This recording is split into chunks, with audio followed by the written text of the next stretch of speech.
Quand on a la volonté, quand on a la vocation, on trouve les moyens. Et quand ce que vous faites est intéressant, vous finirez toujours par trouver un financement. Je vous prends un exemple. Il n'y a pas longtemps, le chef de l'État m'a montré une vidéo. C'est un de Boulsa qui a conçu un char de combat. Un char de combat qui fonctionne, avec tout le dispositif, etc. Il lui a fait faire les manœuvres, il fait marche arrière, il fait marche avant, il tire, etc.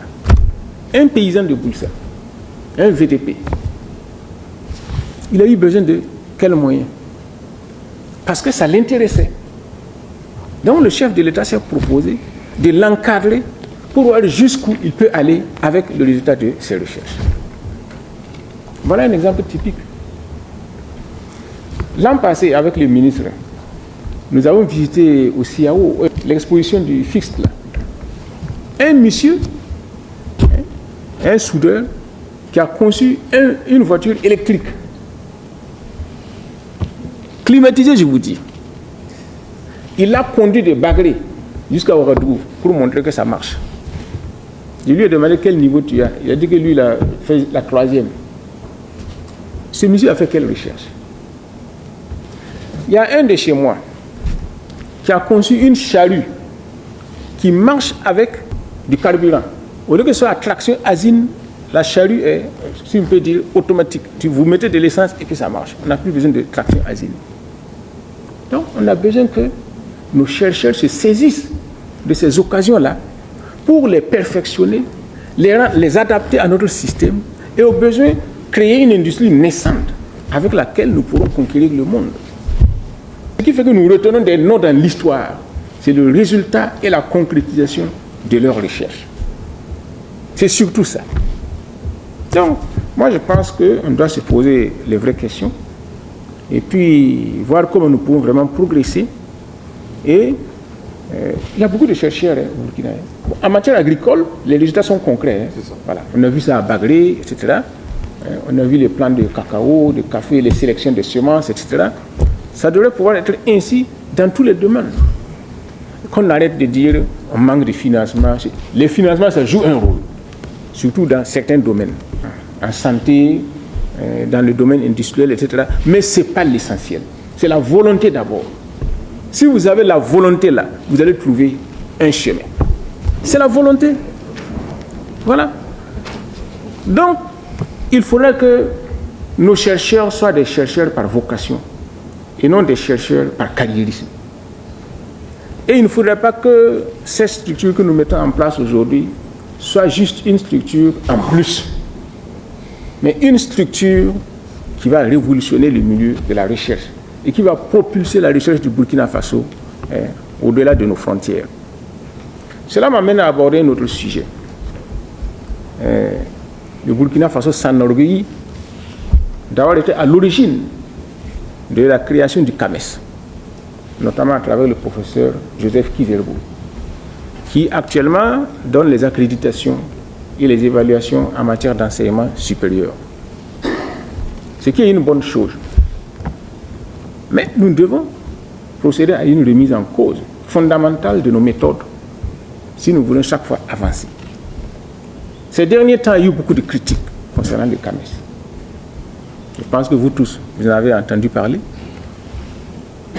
Et un autre point qu'il faut soulever est que aucune des universités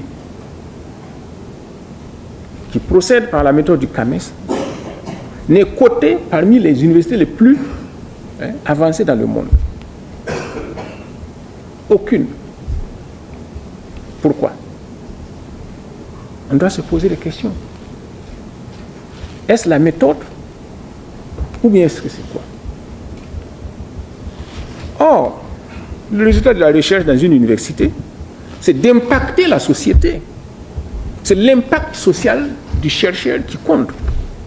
Le système français d'enseignement, de mon point de vue, c'est assez théorique. C'est trop théorique. Or, les chercheurs doivent viser le côté pratique de la chose. Je fais ça là. Quel est son impact social? comment je peux le mettre en place, etc. Et c'est ainsi que nous allons impacter la qualité de nos universités, qui feront rêver d'autres et qui vont amener un meilleur classement de ces universités dans le monde et les rendre attractives. Parce qu'à l'heure actuelle, les gens, ils regardent les classements pour évaluer les universités, voir vers où ils vont s'orienter, vers où ils vont orienter le financement, les étudiants, etc. Donc nous devons nous poser les vraies questions. Est-ce que nous faisons les recherches pour l'amour narcissique de la recherche, ou bien est-ce que nous faisons les recherches pour notre société, pour un impact social, voilà, pour un effet qualitatif? Donc je voudrais que cette structure dont nous venons de mettre en place, n'est-ce pas, les membres et tout, se pose les vraies questions sur la recherche et sur les chercheurs. Voilà.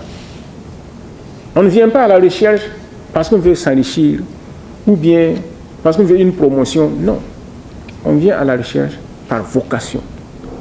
Et là, quels que soient les moyens, si vous avez aimé votre discipline, vous allez poursuivre et vous allez aboutir à un résultat. Les financements ne viendront pas si vos recherches n'ont pas d'impact social. C'est un cercle vicieux. Mais si vos recherches ont un impact social, les financements vont suivre. C'est ça la recherche. Recherche appliquée. Donc, moi je voudrais que votre structure là soit orientée vers ça. Voilà. D'ici 1 an, 2 ans, on dit, ah voilà. Voilà le résultat. Voilà. Que la petite ménagère qui est à Falangoutou, tout ça là, puisse savoir qu'il y a une structure de recherche au Burkina Faso dont je bénéficie des travaux. Voilà. Et que vous-même, quand vous allez partir au soir de votre vie, vous puissiez dire, en tant que chercheur, voilà ma contribution.